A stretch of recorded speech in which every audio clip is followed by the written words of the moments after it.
कथेचे नाव तारीख 14 नोव्हेंबर 1980. आज माझ्या जितूचा वाढदिवस. गेल्या वर्षीपर्यंत आम्ही हा दिवस किती थाटामाटानं साजरा करीत असू. लोक त्याची वर्षभर आठवण काढतील इतक्या जोशात, खर्चाकडे श्रमाकडे न पाहता. वर्षातून एकदा सगळ्या आप्तस्वकीय मंडळींनी आमच्या घरी एकत्र येण्याचा दिवस म्हणजे जितूचा वाढदिवस. मोठा सणच तो.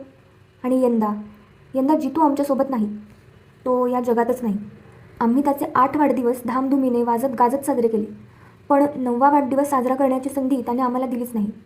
त्याआधी बरोबर 1 महिना आधी तो मेंजायटिसचा अटॅक येऊन तडकाफडकी गेला. आता आम्ही त्याची पुण्यतिथी साजरी करू शकतो, 14 ऑक्टोबर. तसं म्हटलं तर जितू जाणार हे आम्हाला 11 महिने आधीच माहीत होतं. त्याची आई ते मान्य करीत नव्हती, पण मला पटलं होतं. मृत्यूची तारीख आधी माहीत झाली म्हणून मृत्यूचा फटका कमी बसतो असं नाही, पण निदान तो सहन करण्याची मनाची तयारी होते थोडीफार.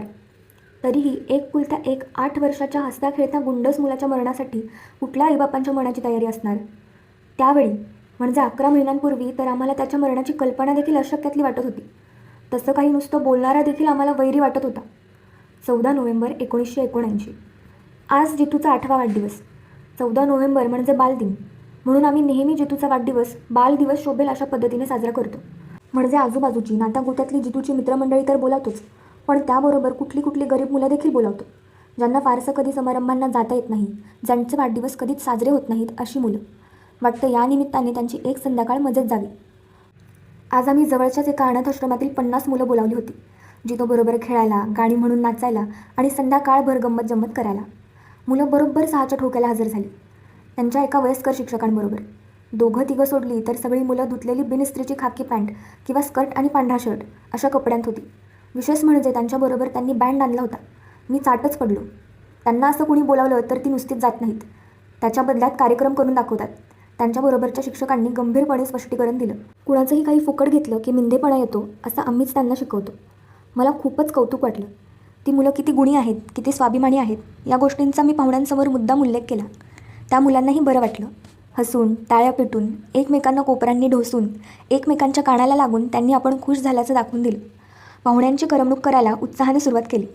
संध्याकाळ दाटत गेली आणि पाहुण्यांची संख्या वाढत गेली. तसा त्यांच्या गाण्या बजावण्याला रंग चढत गेला. हॉलमध्ये दिवे लागले होते. मुलांसाठी आणलेले रंगीत फुगे लोकांच्या डोक्यांवर तरंगत होते. फुलांचा आणि अत्तऱ्याचा वास सगळीकडे भरून राहिला होता. खाण्याच्या बशा फिरत होत्या, गप्पा होत होत्या. जितू झगझगणाऱ्या सोनेरी कपड्याचा चिमुकला जोधपुरी सूट घालून टोपी सावरीत थँक्यू म्हणत प्रेझेंट्स घेत होता. मोठ्या माणसांच्या पाया पडत होता, त्यांचे आशीर्वाद घेत होता. हळूहळू ती आश्रमातली मुलंही इकडे तिकडे पांगली, इतरांच्यात मिसळू लागली. मुलांत मिसळतं. दर्जाचे कृत्रिम फरक मुलांच्या मनातही येत नाहीत. आपणच ते त्यांना सांगतो, नाहीतर त्यांना काय, सगळी मुलं सारखीच. कुलाबाच्या महागड्या टेलर्सनी शिवलेले मनिले नि इम्पोर्टेड टी-शर्ट्स बिनइस्त्रीच्या पांढऱ्या सुती सदऱ्यांमध्ये कधी मिसळून गेले ते कळलंही नाही. एका कोपऱ्यात एक मुलगा बसला होता. अनाथ आश्रमांच्या मुलांपैकीच तो एक होता. मात्र त्याच्या अंगात खाकी पॅन्ट नव्हती. त्यानं सदरा लेंगा घातला होता. रूपानंही तो इतर मुलांपेक्षा बराच तरतरीत होता. त्याच्या सावळ्या रंगातही एक प्रकारचं तेज होतं. डोळे चकचकत होते. खरे तर त्या डोळ्यांमुळेच माझं त्याच्याकडे लक्ष वेधलं असं म्हटलं तरी चालेल. मी इकडे तिकडे फिरत असताना ते डोळे जसे काही माझा पाठपुरावा करत होते. ती नजर एकदम जाणवून मी थांबलो. त्या मुलाच्या जवळ गेलो. का रे, तू का असा एकटा बसलास? खेळ ना इतरांबरोबर. एवढं म्हणून तो हसला. त्याचं हसणं इतकं खास होतं की क्षणभर मला दिव्यांचा लखलकाट झाल्यासारखं वाटलं. खाल्लंस? हो, तो मान डोलावून पुन्हा दिव्यांच्या लखलकाटासारखा हसला. मग ये ना, असं कोपऱ्यात नको बसू, सगळी आपलीच माणसं आहेत. असं म्हणून मी त्याला खांद्याला धरून थोडं पुढं आणलं, जितूच्या जवळ. म्हटलं, हा जितू, माझा मुलगा, तुझ्या एवढाच आहे, बोल याच्याशी. इतक्यात आमच्या ओळखीतल्या सोन्याचं ब्रूच लावलेल्या एक खानदानी पारशीबाई एक छोटीशी वेताची करंडी झुलवीत पुढे आल्या. जितूची पापी घेऊन म्हणाल्या, many happy returns of the day, जुगजुग जिओ बेटा. जितूनं वाकून त्यांच्या पायाला हात लावला. You are going to love this present throughout your life my boy. हातातली गुलाबी रंगाचा बो लावलेली करंडी जितूच्या हातात देत देत त्या म्हणाल्या, सी, ही इज मायज बेस्ट फ्रेंड. जितूनं करंडी उघडून पाहिली आणि तो उडालाच. Wow, a puppy dog. मला कधीपासून कुत्र्याचं पिल्लू हवं होतं आंटी, तुला कसं कळालं? परसू आमच्या मरियमला 4 पप्पीज झाली. 3 ले क्लेम्स होते, एक मी स्वतःसाठी ठेवणार होते. तेवढ्यात तुझा इन्व्हिटेशन मिळाला. म्हटलं, Jitu darling will adore this present. Jitu करंडी उघडून पुन्हा बघत होता. कापसाच्या गादीवर त्या कापसाहूनही अधिक पांढरा शुभ्र असा एक कापसाचा गोळा मजेत निजला होता. केवढासा आहे नाही? जितू कौतुकाने म्हणाला. Only 2 days old. Born on 12 November 1979. 12 November, मी सहज म्हणालो. माझ्या शेजारी उभ्या असलेल्या मुलाचे ओठ हलले. त्याने काहीतरी पुटपुटल्यासारखं केलं आणि नाणं टाकल्याबरोबर वजनाचं कार्ड बाहेर यावं तसे त्याच्या तोंडातून पटकन शब्द बाहेर आले. 16 नोव्हेंबरला मरणार. काय? मी पुन्हा विचारलं. हे कुत्र्याचं पिल्लू 16 नोव्हेंबरला मरणार, परवा. तो ठामपणे म्हणाला. व्हॉट डज ही से? आंटीनं संशयाने विचारलं.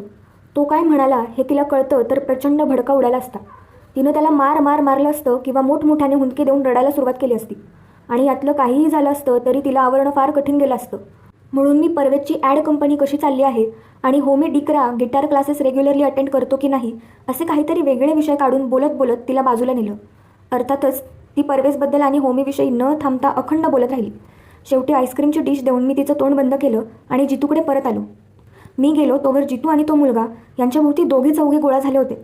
जितू खोदून विचारत होता आणि तो मुलगा सांगत होता, 12 तारखेला जन्मला ना, म्हणजे 16 तारखेलाच मरणार. जवळ उभ्या असलेल्यांपैकी एक फाटका चमिष्ट कॉलेज विद्यार्थी म्हणाला, म्हणजे 12 तारखेला जन्मलेले सगळे 4 दिवसांत मरणार? आणि बाकीचे खो खो हसले. तो मुलगा गंभीरपणे म्हणाला, ते माहीत नाही, पण हे पिल्लू मरणार एवढं खरं. त्याच्या सुरात जो ठामपणा होता त्यामुळे सगळेजण एकदम गप्प बसले. जितू बहुधा त्या मुलाच्या बोलण्याने इतका थक्क होऊन गेला होता की पिल्लू मरेल याविषयी त्याला दुःख वाटायचं राहून गेलं असावं. दुसरा एक जर्सी घातलेला कॉलेज विद्यार्थी त्या मुलाला म्हणाला, तुला कुणाबद्दलही सांगता येतं? कोण कधी मरेल ते? जन्मतारीख कळली तर येतं. माझी जन्मतारीख 20 डिसेंबर 57. मुलगा क्षणभर गप्प. त्याचा चेहरा एकदम ध्यान लागल्यासारखा. दुसऱ्याच क्षणी त्याच्या तोंडून शब्द आले, जसं काही दुसरंच कोणी त्याच्या तोंडून बोललं असावं. 30 जानेवारी 2028. चला, आपल्याला भरपूर आयुष्य आहे. त्या कॉलेज विद्यार्थ्याचा चेहरा उजळला. हे पाहत असलेले एक मिशाळ गृहस्थ पुढे झाले, आमचे अकाउंटंट गोरे. हा मुलगा काय भविष्य सांगतो? भविष्य नाही, फक्त तुम्ही कधी मरणार ते सांगतो. तुमची जन्मतारीख सांगा. लुच्चा असणार, अशी कधी मरण्याची तारीख सांगता येते? बरं, माझी जन्मतारीख 17 फेब्रुवारी 1929. मुलाचा चेहरा पुन्हा ध्यान असतं. चमकणारे डोळे मंद. पुढच्या क्षणी उत्तर तयार. 5 मार्च 94. अरे बापरे, तब्येतीची काळजी घ्यायला हवी. असं म्हणत अकाउंटंट गोरे पसार झाले. आपला काही विश्वास नाही, पण सांगतो सहज तर सांग. चमिष्ट मुलगा बऱ्याच विचारानंती म्हणाला. 10 जून 54. 12 ऑगस्ट 2014. स्विच ऑन केल्यावर दिवा लागावा तितका झटकन उत्तर आलं. एव्हाना बरीच मंडळी तिथे जमली होती. सगळ्यांना ती एक गंमतच वाटत होती. भविष्य खरं ठरो खोटं ठरो, पण आपलं मरण आपल्यापासून बरंच लांब आहे. आपण चांगले बुड्ढे होऊन मरणार आहोत ही जाणीव प्रत्येकाला सुखाची होत होती. कॉलेजातले तरुण, नोकरी करणाऱ्या तरुणी, रिटायर्ड म्हातारे, मध्यमवयीन गृहिणी, कितीतरी लोक त्या मुलाच्या खेळात सामील झाले.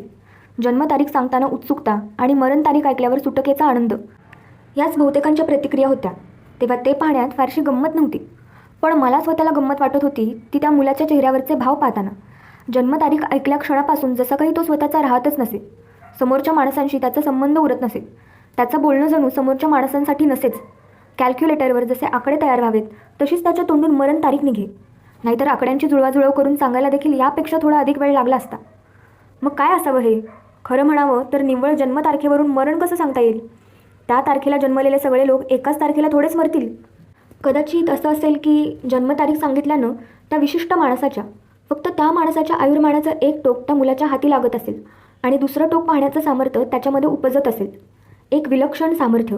कुठलीही तारीख सांगताच तिचा वार क्षणार्धात सांगण्याचं, 4 आकडी संख्यांचे गुणाकार निमिषार्धात करण्याचं गणिती सामर्थ्य काही जणांत असतं. तसं, पण त्याच्याही आणखी पलीकडचं. किंवा हे सगळं खोटंच असेल. तो मुलगा पहिल्यांदा कुत्र्याच्या पिल्लाविषयी काहीतरी गमतीने म्हणाला असेल आणि आता तोंडाला येईल ते बोलून सगळ्यांच्या फिरक्यात आणत असेल. काही का असे ना, सगळ्यांचा वेळ तर मजेत चालला होता. आणि एकदम मला एक मोठा हुंदका ऐकू आला. मी इतका दचकलो की माझ्या हातातल्या चिवड्याच्या बशा खालीच पडल्या. मी घाईघाईनं बशा कुणाच्या तरी हातात दिल्या आणि पुढे होऊन काय झालं ते पाहू लागलो. माझा चुलत भाऊ अनंता, जवळजवळ 40शीचा, हुंदक्यात मागून हुंदके देत होता आणि आजूबाजूचे लोक त्याची समजूत घालत होते. हे खोटं आहे, गंमत आहे, खेळ आहे असं त्याला परोपरीने सांगत होते. पण तो न थांबता रडत सुटला होता. माझी बायको तरुण आहे हो, माझी मुलं लहान आहेत, मी इतक्या लवकर मेलो तर कसं चालेल हो, असं म्हणत ओक्सा बोक्षी रडत होता. कुणीतरी मला सांगितलं त्याला त्या मुलानं 20 नोव्हेंबर 1929 ही तारीख दिली आहे, म्हणजे फक्त 6 दिवसांनंतरची. अनावर हुंदके देणाऱ्या अनंताला कुणीतरी बाहेर नेलं. मनातून मी अनंतावर फार चिडलो होतो. मनाला इतकं लावून घ्यायचं असेल तर माणसानं असं भविष्य विचारण्याच्या फंदातच पडू नये. त्यातून वाईट वाटलं तरी त्याचं 4 लोकात असं प्रदर्शन कशाला? कुणी खरोखरीच मेल्यासारखं मोठ्यानं हुंदके देऊन रडणं हे 40च्या पुरुषाला शोभतं का? अनंता बाहेर गेला आणि ती बैठकच पांगली. तो मुलगा देखील गर्दीत कुठेतरी मिसळून गेला. तो मला परत दिसला तेव्हा संध्याकाळ उलटून गेली होती. पाहुणे घरी परतायला लागले होते. अनाथाश्रमातली मुलं देखील जायला निघाली होती. मी त्यांच्यापैकी प्रत्येकाला भेटवस्तू मिळाल्या का ते विचारलं. एवढा जड ड्रम कसा काय धरतोस रे म्हणून ड्रमवाल्या मुलाचं कौतुक केलं. पण हे सारं करताना माझे डोळे त्या सदऱ्या लिंगावाल्या मुलाला शोधत होते. तो त्यांच्यात दिसत नव्हता म्हणून मी शिक्षकांकडे चौकशी केली. तो येईल नंतर असं म्हणून ते इतर मुलांना घेऊन निघाले. त्यांच्या त्या बेपर्वाईचं मला आश्चर्य वाटलं. तो मुलगा काही या शिक्षकांचा फार आवडता नसावा. कदाचित तो वागायला चांगला नसेल. मगाशी त्यानं सगळ्यांना बनवलं असेल. नक्कीच तसं असेल तर फार बरं होईल. जितूचं कुत्र्याचं पिल्लू वाचेल आणि मुख्य म्हणजे अनंता जगेल. माडीवर जाईपर्यंत ते सगळं खोटं असणार याची मला खात्रीच वाटायला लागली. पण माडीवर काही वेगळाच प्रकार चालला होता. जितूची आई त्या मुलाची बखड धरून त्याला फाड फाड मुस्कटात देत होती. तो सोशिकपणे तिचा मार खात होता, तोंडातून ब्र न काढता. अगं काय झालं, कशाला मारतेस गरीबाला, मी त्याला सोडविण्याचा प्रयत्न करीत म्हटलं. गरीब काय बोलतोय हा गरीब मुलगा ते विचारा. तिनं तेवढ्यात त्याचे केस मुठीत धरून ओढले. मी त्याला तिच्यापासून बाजूला काढलं. मारायचं नाही त्याला, नुसतं काय बोलायचं ते बोल. तिच्या मागं लपलेल्या रडून रडून दमलेल्या जितूला तिने पुढं केलं आणि ती म्हणाली, सांग सांग तो काय म्हणाला ते. तो म्हणाला, अडखळत हुंदके देत जितू सांगू लागला. तो म्हणाला, आज माझा 8वा वाढदिवस म्हणजे मी बरोबर 11 महिन्यांनी मरणार. माझ्या पायांखालची जमीन सरकू लागली. कुत्र्याचं पिल्लू आणि अनंता यांची गंमत मी तटस्थपणे पाहू शकत होतो. पण जितू जाणार, मला ती कल्पनाही सहन होण्यासारखी नव्हती. असं म्हणालास तू 11 महिन्यांनी? तो गंमत करीत असेल अशा आशेने मी त्या मुलाला विचारलं. त्याने मान डोलावली. 14 ऑक्टोबर 1980 तो गंभीरपणे म्हणाला. त्याचं ते गांभीर्य आणि मौन यामुळे माझी बायको खरोखर घाबरली होती. तो जर रडला ओरडला असता, त्याने दुरुत्तर केली असती तरी त्याला ती सहजपणे खोटारडं ठरवू शकली असती. पण त्याचं वागणं अस्सल वाटत होतं. गंमत केल्याचं एकही चिन्ह त्यात नव्हतं. एका परीनं ही भीती दडपून टाकण्यासाठी तिने हा हल्ला कल्लोळ माजवला होता. 11 महिन्यांनंतरच्या संकटाची धास्ती झाकून टाकण्यासाठी जितू आणि ती दोघंही रडून ओरडून गोंधळ माजवत होती. पण मी मात्र विजेचा धक्का बसल्यासारखा निश्चल झालो होतो. त्यांच्यासारखीच मलाही ते भविष्य खोटं ठरावं अशी आशा होती. पण त्यासाठी मी त्यांच्यासारखं थैमान मात्र घालू शकत नव्हतो. तिनं खेचत खेचत त्या मुलाला माडीवरून खाली नेलं आणि दाराबाहेर ढकलून दिलं. खोटारडा, भामटा, दुष्ट, मवाली अशा शिव्यांची लाखोली वाहत दरवाजा लावून घेतला. अभद्रमेला, पुन्हा दिसला तर पोलिसात द्या हो, असं मला खालून ओरडून सांगितलं. पण आता त्यावेळी मला आतून कोणीतरी सांगत होतं की हे चुकतंय. त्या बिचाऱ्या अनाथ मुलाला अशा रीतीने घरातून बाहेर काढणं हे न्यायाचं नाही. पण त्याने दिलेल्या धक्क्याने मी इतका हादरून गेलो होतो की मी जरासुद्धा हालचाल करू शकलो नाही. 16 नोव्हेंबर 1979 जितूला प्रेझेंट मिळालेलं कुत्र्याचं पिल्लू मेलं. जितूने रडून रडून हैदोस घातला. गेल्या 2 दिवसांत त्याला त्याचा इतका लळा लागला होता. त्याच्यासाठी त्यानं एक वेताची बाबा गाडी आणली होती. तिच्यात मऊ मऊ उशा रचल्या होत्या. त्या उशांवर माणिकला हे त्या पिल्लाचं जितूने ठेवलेलं नाव. ऐटीत बसवून तो बागेत फिरवायचा. दुधाची बाटली काय आणि रंगीत चेंडू काय, माणिकचा थाट काही विचारू नका. ते पिल्लूही भलतंच चपळ होतं. आपले एवढे डोळे टुकटुक रोखून एकसारखं इकडे तिकडे बघायचं. एवढ्याशा लाल चुटूक जिभेने हात चाटायचं. पण 16ची सकाळ उजाडली आणि ते जे मलूलपणे पडून राहिलं ते उठेच ना. इकडे तिकडे बघायचं. एवढ्याशा लाल चुटूक जिभेने जितूचा हात चाटायचं. पहिल्यांदा वाटलं झोपले, झोपू दे, पण दूध देखील पेईना. जितूची आई घाबरली. ती त्याला प्राण्यांच्या डॉक्टरकडे घेऊन गेली. डॉक्टरांच्या प्रथम काही लक्षात येईना. मग ते म्हणाले, कदाचित दुधातून काहीतरी गेलं असेल म्हणून पोट धुवून काढलं. एक इंजेक्शनही दिलं हुशारी यावी म्हणून. पण कशाचं काय आणि कशाचं काय. संध्याकाळी माणिकने एकदाच पाय ताट केले आणि मान टाकली ती कायमचीच. रात्री आम्ही बागेत खड्डा खणला आणि माणिकला पुरून टाकलं. जितूची समजूत घालणं महाकठीण होतं. शेवटी उद्या दुसरं पिल्लू आणू अशी काहीतरी समजूत घालून आम्ही त्याला झोपावलं. पण आमची समजूत कोण घालणार, कारण कुत्र्याचं पिल्लू मेलं एवढ्यानं तर आमची काळजी संपत नव्हती. उलट ती आमच्या काळजीची सुरुवातच होती. जितूच्या आईला मी सांगितलं नव्हतं, पण कदाचित जितूनच सांगितलं असावं, कारण तो झोपल्यावर तिने मला धास्तावल्या स्वरात विचारलं, पिल्लू आज मरणार असं त्या मेला परवाच्या पोरानं सांगितलं होतं. असेल, मला काय माहीत. माझा खोटा न कळतेपणा. सांगितलं होतं, तुम्हालाही ते माहीत होतं. ते खरं ठरलं. म्हणजे माझा जितू. ती झोपलेल्या जितूला मिठी मारून हमशी रडू लागली. 19 नोव्हेंबर 1979 पिल्लू गेल्याचं मी अनंताला कळून दिलं नाही. पण त्या दिवसापासून मी रोज त्याच्या घरी फोन करून त्याच्या तब्येतीची चौकशी करू लागलो. अर्थात त्याला तसं कळून न देता काहीतरी निमित्त काढून मी फोन करीत असे आणि घरात सगळं ठाकटीक असल्याची खात्री करून घेत असे. रोज फोनवर अनंताच यायचा, कुठल्याही वेळी फोन केला तरी. मग माझ्या लक्षात आलं की भविष्याच्या भीतीने अनंताने बाहेर जाणंच सोडले. निदान 20 तारखेपर्यंत तरी त्याने ऑफिसातून रजाच घेऊन टाकली, म्हणजे रस्त्यात सुद्धा अपघात व्हायला नको. शिवाय त्याची तब्येत तशी छानच आहे. पिलाच्या बाबतीत त्या पोराचं भविष्य योगायोगाने खरं ठरलं असेल, पण अनंताला काही धोका दिसत नाही त्यापासून. तो उगाचच नर्वस झाला आहे. खरं तर त्याने ते सगळं विसरून कुशाल ऑफिसला जात राहावं. काहीसुद्धा होणार नाही. 21 नोव्हेंबर 1979. काल अनंता वारला. कुणाला कल्पनासुद्धा नव्हती की असं काही घडेल. दिवस नोव्हेंबरचे म्हणजे पाऊस नाही की वादळ नाही. आणि एकाएकी आपली तो बसला होता त्या खडकीची भिंत कोसळली. खडकीवर हात ठेवून बाहेर बघत बसलेला अनंता क्षणात खाली आला आणि दगडाविटांच्या ढिगाऱ्याखाली गाडला गेला. माझी आता खात्री झाली आहे, जितू आम्हाला लाभायचा नाही. तो चकचकत्या डोळ्यांचा मुलगा सांगत होता ते अक्षरशः खरं ठरलं होतं. आणि आता जितूच्या बाबतीतही ते 100% खरं ठरणार होतं. आणि हिने त्या मुलाला हाताला धरून घराबाहेर काढलं होतं. दाराबाहेर ढकलून दिलं होतं. का? तर तो मुलगा खरं बोलला म्हणून. त्यानं सांगितलेलं सत्य अप्रिय होतं म्हणून. मला अपराधी वाटायला लागलं. काहीही करून त्या मुलाच्या अपमानाची भरपाई करायलाच हवी. जिथनं त्याला हकललं त्या घरी त्याला मानानं घेऊन यायला हवं, जितूशी खेळायला. आणखी फक्त 11 महिने. आणि मला एक विलक्षण कल्पना सुचली. त्या मुलाला कायमचं घरी का आणू नये? जितूच्याच वयाचा आहे तो. त्याचे डोळे इतके चमकदार आहेत आणि हसणं इतकं गोड आहे. चांगले स्वच्छ कपडे घातले तर तो जितूसारखाच राजबिंडा दिसेल. बिचारा अनाथाश्रमात वाढतोय. अंगात इतकी विलक्षण शक्ती असतानाही लोकांकडून हेडीस करून घेतोय. त्या अनाथाश्रमातले शिक्षक त्याच्यासाठी त्या दिवशी थांबलेसुद्धा नाहीत. मार खाऊन अपमान सहन करून तो एकटाच निघून गेला. माझं ऊर भरून आलं. त्याला घरी आणलंच पाहिजे. जितूसारखं वाढवलं पाहिजे. नाहीतरी जितू आता फक्त 11 महिन्यांपुरताच. मनात येऊ नये हा विचार, पण टाळताही येत नाही. जे सत्य आहे त्याला तोंड दिलंच पाहिजे. आत्ताच तो मुलगा आमच्या घरात रुळला तर 11 महिन्यानंतर तोच जितूची जागा घेईल. मी त्याला जितूच समजून वाढवेल. असं वाटेल की जितू गेलाच नाही, त्याच्या रूपानं तो आहेच. तिलाही हे पटेल, नक्की पटेल. जितूच्या अटळ मरणावर याहून अधिक चांगला दुसरा उपाय कुठला असणार? 22 नोव्हेंबर 1979. आज मी अनाथाश्रमात गेलो. तेच वयस्कर गृहस्थ ऑफिसात होते. बहुधा त्यांचे वरिष्ठ आले नसावेत. मला पाहून त्यांना खूपच आनंद झाला. त्यांनी माझं चांगलंच स्वागत केलं. चहा पाणी झालं. मग म्हणाले, आज इथे कसे आलात? कुठल्या निमित्तानं? एक छोटंसं काम होतं. तुम्ही नाही म्हणणार नाहीत असं. बोला ना, मोकळेपणाने बोला. मला तुमच्याकडचा एक मुलगा हवा आहे. 4 दिवस मी त्याला घरी नेऊन पाहतो. रुळण्यासारखा असला तर कायमचं. माझ्या अपेक्षेप्रमाणे त्यांना आनंद झालेला दिसला. मुलांना चांगल्या घरात वाढविणारे विश्वासाचे पालक मिळाले तर आश्रमाच्या चालकांना का नाही आनंद होणार? खुशाल न्या. एका तरी मुलाच्या जन्माचं कल्याण होईल. कुठला एक अमुक असा मुलगा पाहून ठेवला तुम्ही? हो, त्या दिवशी तो लेंगा सदरा घालून आला होता तो. तुम्ही निघालात तेव्हा मागं राहिला तो. गृहस्थांच्या कपाळाला आठ्या पडल्या. ते काय बोलावं अशा गोंधळात पडलेले दिसले. का? तो चांगला नाही आहे का? मी अधीरपणे विचारलं. नाही तसं नाही, पण मग त्याला पाठवू नाही शकणार का तुम्ही? नाही.